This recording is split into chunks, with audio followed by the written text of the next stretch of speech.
Sebentar lagi kita akan menerima firman Tuhan untuk kita mempersiapkan diri, hati dan pikiran kita agar kita tetap fokus dan mampu memahami firman Tuhan. Mari kita berdoa. Allah Bapa yang Maha Kasih, Tuhan kami Yesus Kristus, terima kasih, puji dan syukur ya Tuhan. Kalau pada pagi hari ini ya Tuhan, Engkau telah persatukan kami di dalam ibadah minggu pagi hari ini ya Tuhan. Tuhan, kami bersatu hati pada pagi hari ini ya Tuhan, bersama-sama mau mendengarkan firman-Mu ya Tuhan. Karena itu Tuhan, mampukan kami ya Tuhan, mampukan hati, pikiran dan telinga kami untuk kami mampu mendengar, untuk mampu mengerti, untuk mampu memahami atas firman-Mu, sehingga kami boleh menjalankan kehendak-Mu di dalam kehidupan kami hari lepas hari. Tuhan, kami serahkan hamba-Mu yang Kau pakai pada hari ini untuk menyampaikan firman-Mu ya Tuhan. Engkau sendiri ya Tuhan yang memampukan hamba-Mu ini dengan segala kerendahan hati dan kekurangan yang hamba-Mu miliki ya Tuhan. Engkau memampukan dan apa yang hamba-Mu sampaikan hanya seturut kehendak-Mu saja. Tuhan, kami serahkan ibadah minggu pagi hari ini dari awal sampai akhir ke dalam tangan kasih-Mu saja. Di dalam nama Tuhan kami Yesus Kristus kami berdoa dan mengucap syukur. Amin. Bapak, Ibu, dan Saudara yang terkasih, bacaan leksionari pada minggu pagi hari ini ada 4 bacaan. Bacaan pertama terambil dari Yeremia 33 ayat 44 sampai 16. Kemudian tanggapan Mazmur 25 ayat 1 sampai 10. Kemudian bacaan yang kedua 1 Tesalonika 3 ayat 9 sampai 13. Bacaan Injil terambil dari Injil Lukas 21 ayat 25 sampai 26. Saya akan membacakan Injil Lukas 21 sampai 36 sebagai dasar khotbah pada minggu pagi hari ini.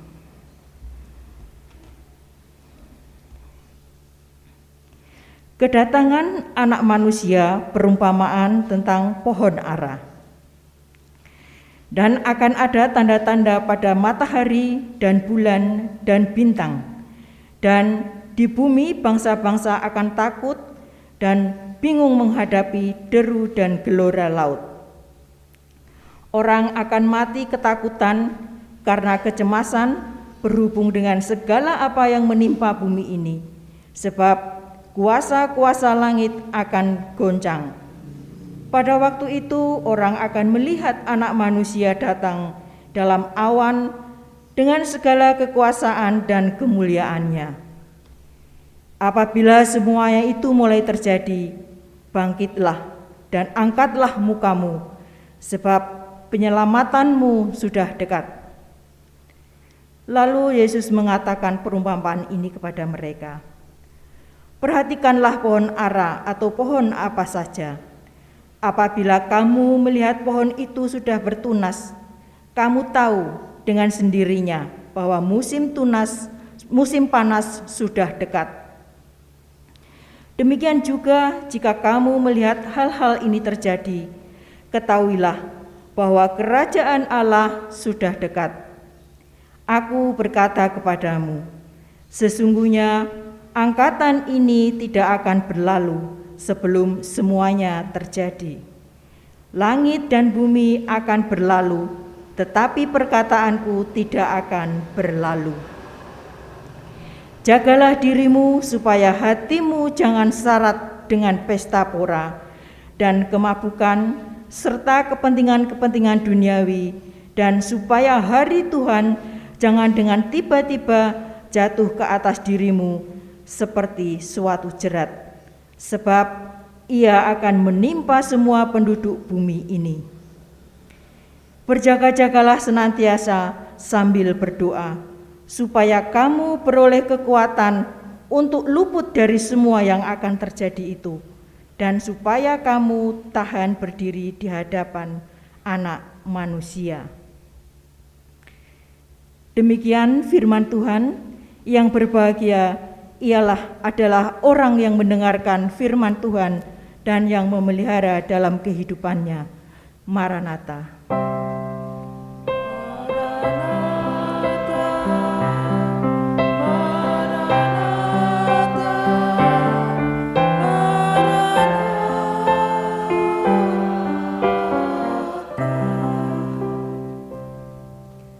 Selamat pagi Bapak Ibu dan Saudara yang terkasih. Shalom. Pada minggu pagi hari ini tanggal 28 Oktober kita sudah masuk dalam masa Advent. Dan pada minggu pagi hari ini kita masuk pada masa Advent yang pertama. Nah, saya akan kembali merefresh atau mengingatkan kembali apa arti Advent. Mungkin Bapak Ibu dan Saudara semuanya setiap tahun kita sudah selalu melewati masa Advent, memperingati masa Advent.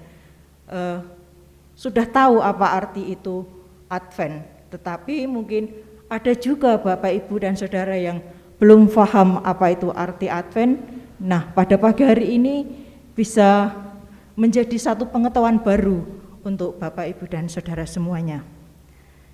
Advent berasal dari bahasa Latin yang dari kata adventus yang berarti kedatangan. Nah, kedatangan siapa? Yaitu kedatangan Tuhan Yesus. Masa Advent yaitu menanti kedatangan Tuhan Yesus yang kedua.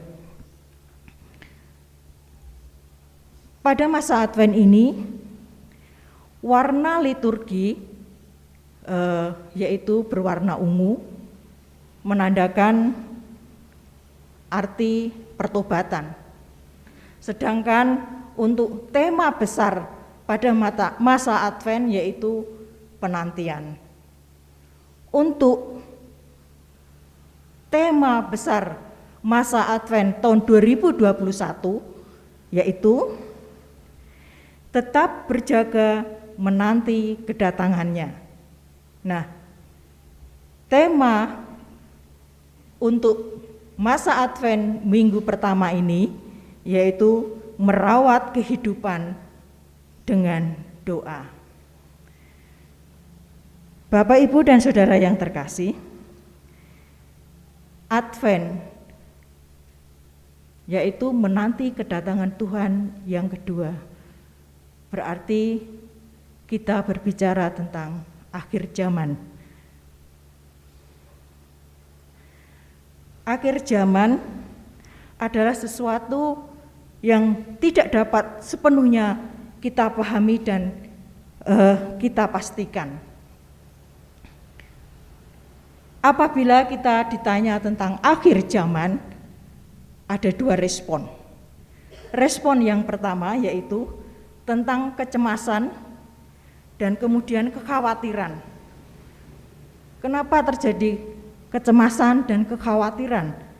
Karena akhir zaman datangnya tidak tahu pasti waktunya. Yang kedua yaitu kelompok yang abai. Bila kita berbicara tentang akhir zaman, kenapa mereka abai? Ini terjadi karena apabila seseorang atau kita orang percaya yang percaya kepada orang yang mengaku bahwa dia tahu waktu dan bagaimana datangnya Tuhan itu terjadi, tetapi kenyataannya bahwa waktu yang sudah dikatakannya itu terlewat. Seperti pada tahun 2000 dikatakan bahwa akhir zaman akan terjadi, dan pada tahun 2003 demikian juga akan terjadi, tapi ternyata lewat. Tahun 2012 demikian juga. Nah, karena seringnya apa yang sudah dikatakan ternyata tidak terjadi, maka mereka bahwa menganggap akhir zaman ini sesuatu yang sebagai isapan jempol saja. Mereka bosan membicarakan tentang akhir zaman dan akhirnya mereka menjadi abai tentang akhir zaman. Mereka tidak peduli akan datangnya akhir zaman dan apa yang harus dipersiapkan. Nah, Bapak, Ibu, dan Saudara yang terkasih di dalam Tuhan Yesus Kristus, respon ini terjadi karena terjebak dalam pertanyaan, kapan akhir zaman akan terjadi? Dan apa yang akan terjadi saat akhir zaman tiba? Nah, seharusnya kita tidak terjebak dalam dua pertanyaan tersebut, tetapi harusnya kita bergumul dengan pertanyaan, apa yang harus kita lakukan jika sebelum akhir zaman ini terjadi?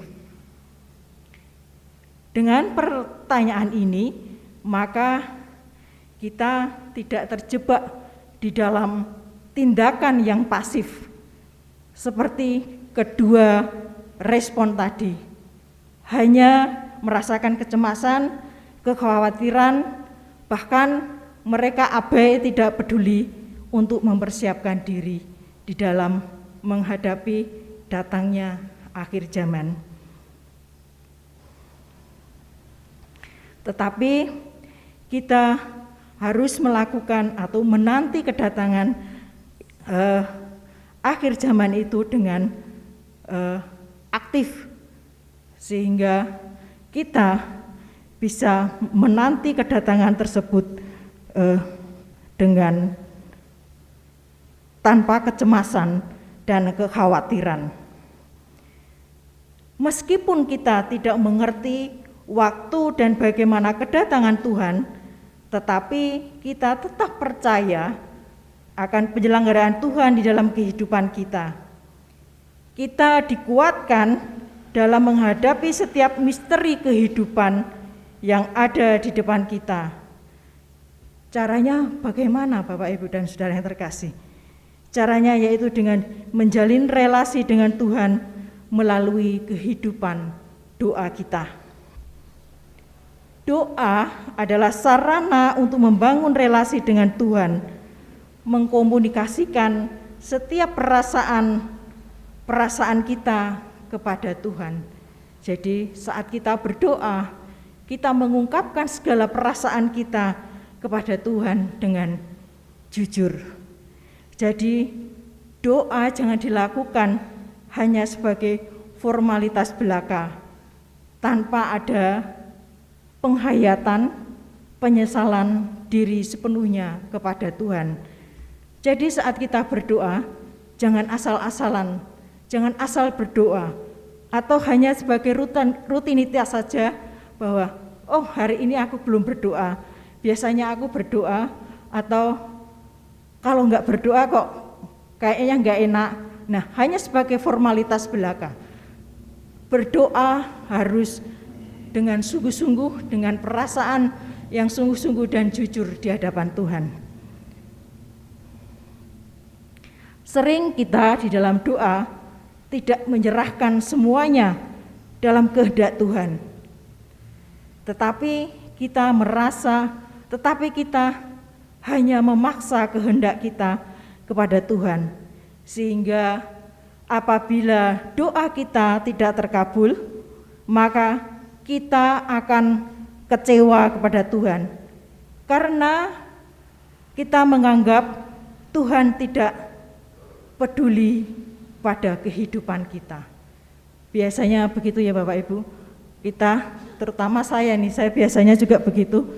Kalau berdoa, apa yang kita harapkan, sudah lama berdoa, rasanya sudah tekun kita berdoa, tetapi kok belum dijawab-jawab oleh Tuhan, maka lama-kelamaan doa kita akan surut.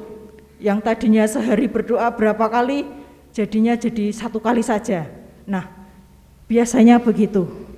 Nah, untuk itu janganlah berdoa seperti itu, tetapi berdoa dengan sungguh-sungguh datang kepada Tuhan, tetapi tidak memaksa kehendak kita kepada Tuhan.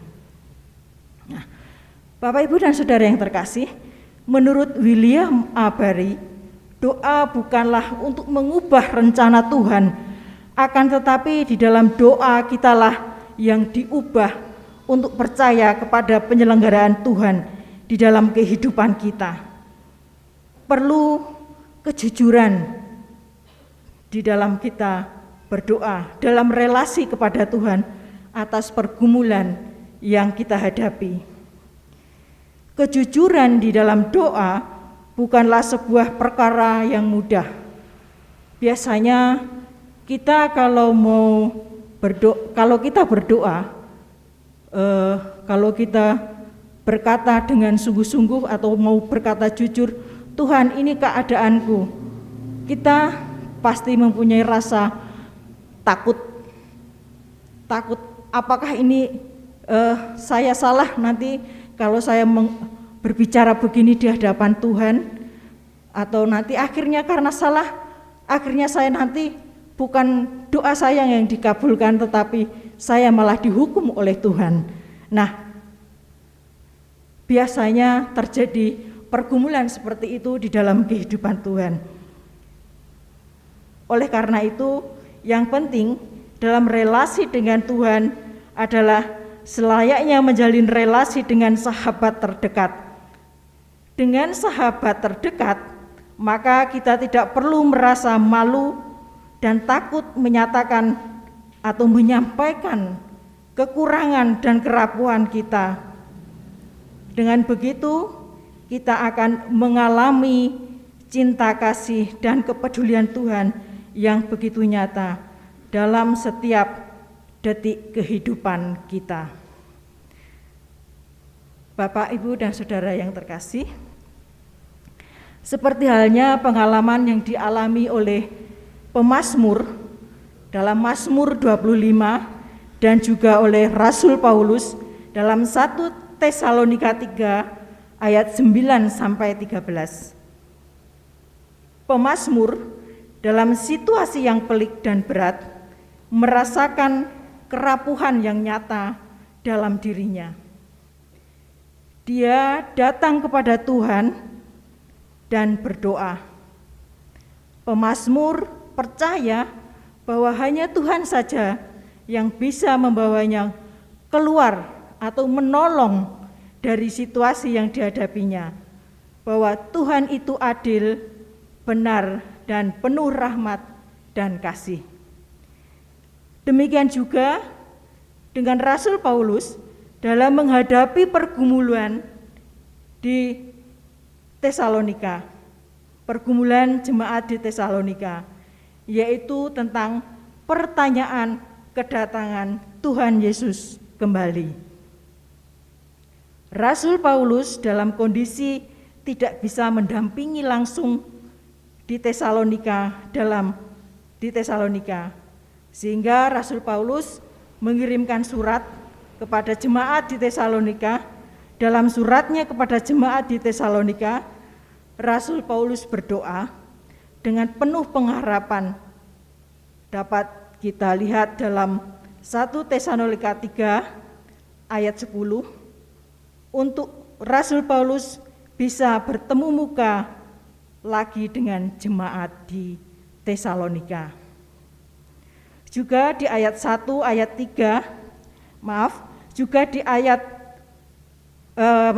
juga di Tesalonika 1 Tesalonika 3 ayat 12 sampai 13, Rasul Paulus dalam doanya agar jemaat dimampukan dan dikuatkan untuk menjaga kekudusan dan tidak bercacat selama penantian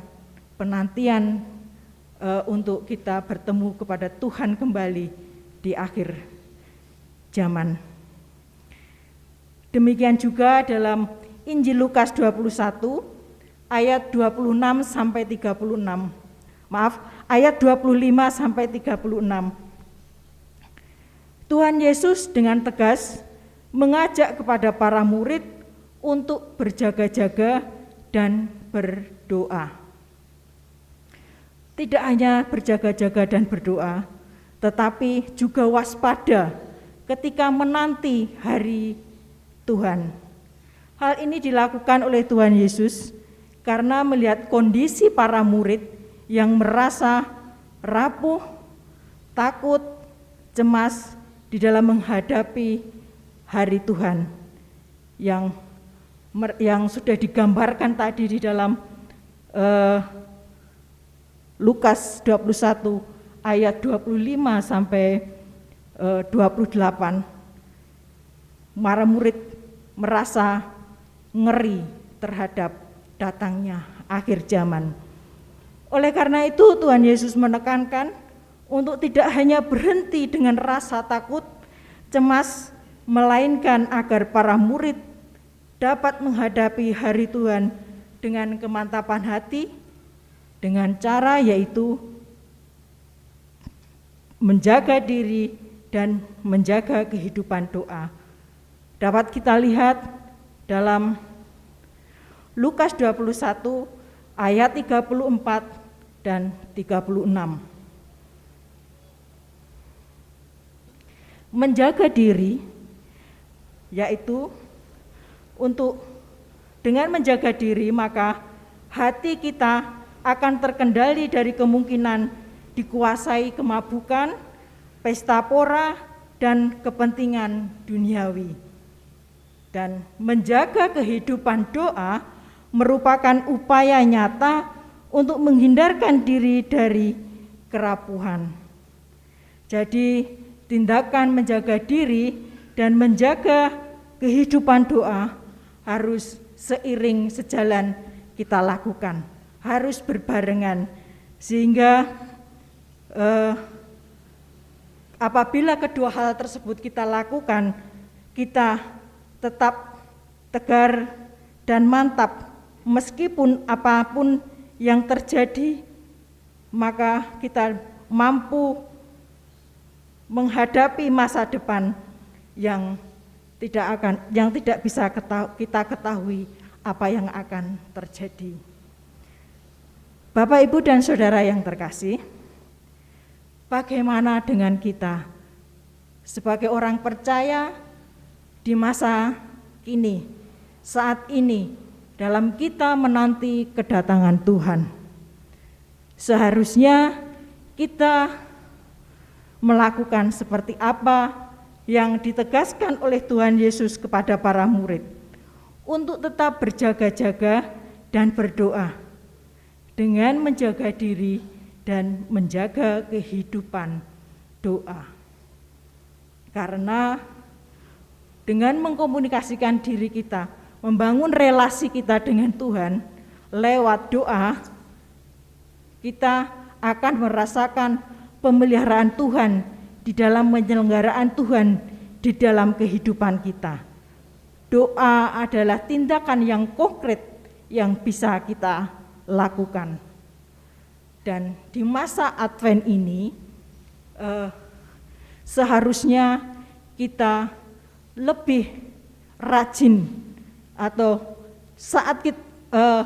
waktu kita berdoa harus lebih intensif lagi, baik secara pribadi dengan keluarga maupun lewat persekutuan-persekutuan, sehingga kita akan merasakan betapa Tuhan memelihara kehidupan kita. Tuhan memampukan kita di dalam setiap apapun yang kita hadapi. Ada ketenangan, ada sukacita di dalam menghadapi atau menanti masa kedatangan Tuhan yang kedua. Bapak, Ibu, dan Saudara yang terkasih, dengan doa yang mengungkapkan perasaan-perasaan kita, maka kita akan merasa bahwa kita akan diubahkan oleh Tuhan. Dan lewat hal tersebut, kita dalam diri kita akan muncul perilaku yang lebih baik lagi. Dengan perilaku yang lebih baik lagi, maka pasti akan memunculkan satu kebijakan dalam diri kita dan akan mengubah, akan berpengaruh di dalam kehidupan di sekitar kita. Nah, Bapak, Ibu, dan Saudara terkasih, inilah hal yang harus kita lakukan di dalam masa Advent, masa menanti kedatangan Tuhan yang kedua. Selamat menjalankan masa Advent dengan kita tetap merawat kehidupan doa kita di dalam kehidupan sehari-hari kita, sehingga relasi kita kepada Tuhan tetap terjaga. Amin.